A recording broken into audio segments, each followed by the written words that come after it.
मुख्यमंत्री लाडकी बहीण योजना अत्यंत धक्कादायक माहिती समोर आलेली आहे। लाडक्या बहिणींनो, तुम्हाला जर वाटत असेल तुम्हाला पुढचा हप्ता म्हणजे फेब्रुवारी महिन्याचा 8वा हप्ता मिळावा आणि तुम्हाला जर वाटत असेल तुमची योजना अशीच पुढे चालू राहावी, त्यासाठी हा व्हिडिओ एकदा शेवटपर्यंत नक्की बघा। कारण की आता कोणत्या महिलांना पुढचा हप्ता मिळणार नाही याबद्दलची एक मोठी माहिती समोर आलेली आहे। सगळ्या न्यूज चॅनलवर ही बातमी आता समोर आलेली आहे। या ज्या काही महिला आहेत त्यांचा पुढे हप्ता बंद केला जाणार आहे। तर तुम्हाला असं वाटतंय का तुमचा हप्ता बंद व्हावा की तुमचा हप्ता असाच चालू राहावा? तुम्हाला याबद्दल काय वाटतंय कमेंट करून नक्की सांगा। आणि महत्त्वाची गोष्ट म्हणजे या महिलांनी आता जागृत व्हायचं आहे, समजून घ्यायचं आहे की नेमकं आता काय होणार आहे। जर तुम्ही ही गोष्ट समजून नाही घेतली तर लाडकी बहीण योजना तुमची बंद होणार आहे। सर्व गोष्टी मी तुम्हाला या व्हिडिओमधून सांगणार आहे, त्यामुळे व्हिडिओ शेवटपर्यंत नक्की बघायचा आहे। खूप महत्त्वाचा, सगळ्यात महत्त्वाचा हा व्हिडिओ असणार आहे, कारण की लाडक्या बहीण योजनेचा तुमचा पुढचा हप्ता आता बंद होऊ शकतो। त्यामुळे लाडक्या ताईंनो, मी जी तुम्हाला गोष्ट सांगते ती तुम्हाला आता समजून घ्यायची आहे। आता सगळ्यात महत्त्वाची गोष्ट म्हणजे ज्यांचे फॉर्म पेंडिंग आहेत, ज्यांचे अजूनही फॉर्म पेंडिंगमध्ये आहेत किंवा रिव्ह्यूमध्ये आहेत, त्यांनी मला लगेच कमेंट करून सांगायचं आहे। जर तुमचा फॉर्म पेंडिंगमध्ये गेला असेल किंवा रिव्ह्यूमध्ये गेला असेल तर तुम्हाला आत्तापासून पुढचा हप्ता भेटणार नाही। कारण की काय नेमकी बातमी आहे ते तुम्हाला मी सांगणार आहे। त्याच्यानंतर सगळ्यात महत्त्वाची बातमी म्हणजे तुम्हाला जर 7वा हप्ता मिळाला नसेल तरी देखील तुमची ही लाडकी बहीण योजना बंद होऊ शकते, तुम्हाला पुढचा हप्ता मिळू शकत नाही। तर सर्वांनी मला कमेंटमध्ये नक्की सांगायचं आहे तुम्हाला 7वा हप्ता मिळाला की नाही। आणि ज्यांना 7वा हप्ता मिळाला आहे त्यांनी मला कमेंटमध्ये त्यांचं नाव आणि जिल्हा द्यायचा आहे। आणि 7वा हप्ता जर तुम्हाला भेटला असेल तर तुम्ही काळजी करू नका, 100% तुम्हाला 8वा हप्ता भेटणार आहे। जर तुम्हाला 7वा हप्ता मिळाला नसेल तर मला कमेंट बॉक्समध्ये सांगा। आणि तुम्हाला डिसेंबर महिन्याचा आणि जानेवारी महिन्याचा हप्ता मिळाला आहे की नाही ते मला कमेंटमध्ये सांगायचं आहे। आणि मिळाला असेल तर तो 2100 रुपये मिळाला की 1500 ते देखील मला कमेंटमध्ये सांगा। त्यानंतरची महत्त्वाची गोष्ट म्हणजे इतर योजनांचा तुम्ही लाभ घेत आहात का? जर तुम्ही लाडकी बहीण योजना सोडून इतर कोणत्या योजनांचा लाभ घेत असाल तर त्यांच्यासाठी पण ही बातमी खूप महत्त्वाची असणार आहे।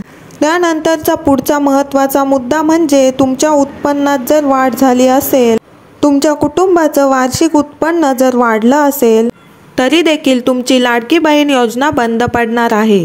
आत्तापर्यंतची मोठी बातमी आलेली आहे, त्यामुळे हा व्हिडिओ नक्की पूर्ण पहा। त्यामुळे हा व्हिडिओ सगळ्यांपर्यंत शेअर करायचा आहे। आत्ता साम टीव्ही न्यूज चॅनलवर लेटेस्ट बातमी आलेली आहे आणि त्याची हेडलाईन आहे की लाडकी बहीण योजना, या लाडक्या बहिणींना पुढचा हप्ता मिळणार नाही। काय कारण आहे ते मी तुम्हाला वाचून दाखवते। बघा, या ठिकाणी मी काहीही बोलत नाहीये, साम टीव्हीची जी बातमी आहे तीच मी तुम्हाला सांगत आहे। आणि या चॅनलवर जे खरं आहे तेच दाखवलं जातं, जे सत्य आहे तेच मी सांगत असते। आपल्या लाडक्या बहिणींना याचा लाभ व्हावा यासाठी मी दररोज काही ना काही व्हिडिओ घेऊन येत असते। तर नेमकी बातमी काय आहे आणि कोणकोणत्या महिलांना पुढचा हप्ता मिळणार नाही तेही मी तुम्हाला सांगितलं आहे आणि पुढे सविस्तर सांगणार आहे। कारण या महिन्यापासून अर्जांची छाननी सुरू झालेली आहे आणि आता या ठिकाणी सगळ्या गोष्टी चेक केल्या जाणार आहेत। तर नक्की बातमी काय आहे, आपण थोडाही वेळ वाया न घालवता ही बातमी पूर्णपणे बघून घेऊया। लक्षात घ्या, कोणीही व्हिडिओ स्किप करू नका, नक्की बातमी काय आहे ती पूर्ण पाहून घ्या, म्हणजे तुम्हाला पुढे जाऊन कोणता प्रॉब्लेम येणार नाही आणि तुमची लाडकी बहीण योजना बंद पडणार नाही। तर सगळ्यात महत्त्वाची गोष्ट म्हणजे जर तुम्ही एकाच योजनेचा लाभ घेत असाल, एकाच योजनेचा म्हणजे जर तुम्ही फक्त लाडकी बहीण योजनेचा लाभ घेत असाल तर तुमचा हप्ता पुढे चालू राहणार आहे। सरकारकडून स्पष्ट सांगण्यात आलं की लाडकी बहीण योजनेत फक्त पात्र महिलांनाच मदत मिळणार आहे। तसेच ज्या महिला इतर कोणत्याही योजनेचा लाभ घेत असतील तर त्यांना या योजनेचा आत्तापासून लाभ मिळणार नाही, म्हणजे लाडकी बहीण योजनेचा लाभ मिळणार नाही। आणि जर तुम्ही संजय गांधी निराधार योजनेचा लाभ घेत असाल तर तुम्हाला फक्त एकाच योजनेचा लाभ मिळणार, म्हणजे एकतर तुम्हाला लाडकी बहीण योजनेचा लाभ मिळणार किंवा संजय गांधी निराधार योजनेचा लाभ मिळणार। तुम्ही दोन्ही योजनांचा लाभ एकत्रपणे घेऊ शकणार नाही।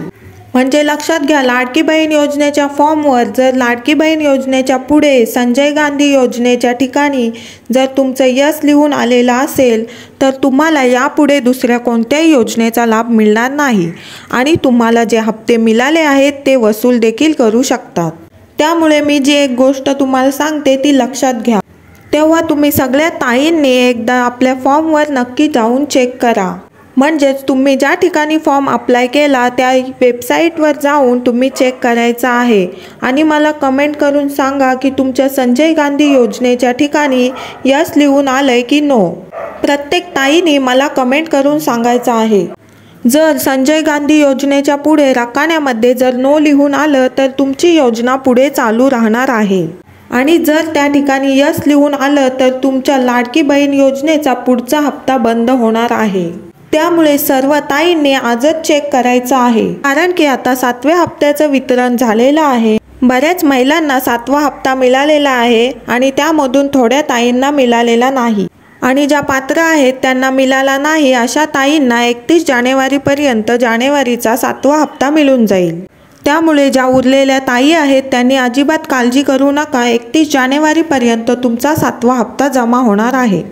पण ज्या ताईंना 7वा हप्ता मिळाला आहे आणि त्यांना टोटल 10,500 रुपये आत्तापर्यंत मिळालेत, त्यांनी वेबसाईट्सवर जाऊन नक्की एकदा चेक करा की संजय गांधी योजनेच्या पुढे तुमचं यस लिहून आलंय की नो लिहून आलंय। जर संजय गांधी योजनेमध्ये तुमच्या पुढे यस लिहून आलं असेल तर तुमची लाडकी बहीण योजना बंद होणार आहे आणि सरकार तुम्हाला मिळालेले 10,500 रुपये वसूल देखील करणार आहे आणि यापुढे तुम्हाला एकही हप्ता लाडकी बहीण योजनेचा मिळणार नाही। तर आता बऱ्याच महिला म्हणतील की आम्ही संजय गांधी योजनेचा फॉर्म देखील भरला नाही आणि आम्हाला पैसे देखील येत नाहीत, तरी पण तुम्ही एकदा नक्की चेक करायचं आहे। जर यस लिहून आलं तर मग तुम्हाला लाडकी बहीण योजनेचा हप्ता मिळणार नाही आणि पुढे जाऊन खूप प्रॉब्लेम होणार आहेत।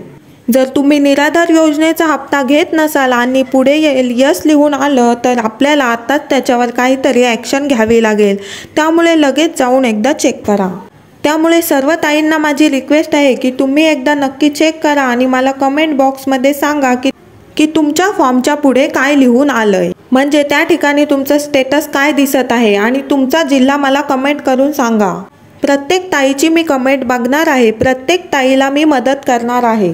त्यामुळे सर्व ताईंनी मला कमेंट बॉक्समध्ये एकदा सांगायचं आहे। त्यामुळे आपण या व्हिडिओमध्ये इथेच थांबूया। मी सगळ्यांच्या कमेंट वाचणार आहे, त्यामुळे कमेंट करायला अजिबात विसरू नका आणि हा व्हिडिओ आवडला असेल तर एक लाईक नक्की करा आणि आपल्या चॅनलवर जर नवीन असाल तर सबस्क्राईब करायला अजिबात विसरू नका। भेटूया एका पुढच्या नवीन व्हिडिओमध्ये नवीन अपडेटसह, तोपर्यंत धन्यवाद।